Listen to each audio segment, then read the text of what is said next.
Okay, this video is part 2 of Dr. McDougall quotes.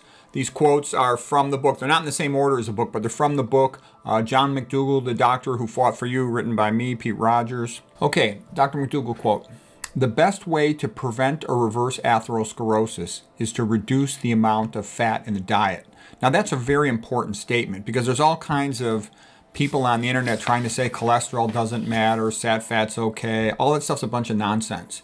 There's mountains of data to show that decreasing the amount of dietary fat is the key thing to preventing atherosclerosis. And the reason is atherosclerosis is a blood clot, okay?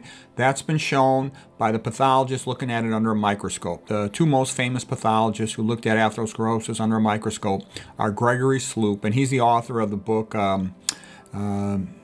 I think it's called Hematopathology and Hematology with Hemorrheology. Gregory Sloop, MD, is his name, and cardiovascular pathophysiology. He's got videos on YouTube too. If you type in his name, Sloop is S-L-O-O-P. If you want to learn about atherosclerosis, he's the best atherosclerosis researcher in the world.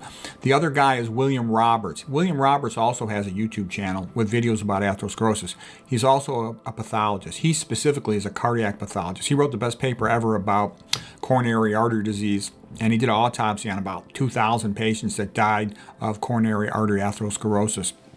And, he came to the conclusion it's always diffuse, it's always of a similar severity in all three of the coronary arteries, and atherosclerosis is a blood clot. That's a very important statement because once you understand it's a blood clot, then if you avoid the things that cause blood clot, you lower the risk of atherosclerosis.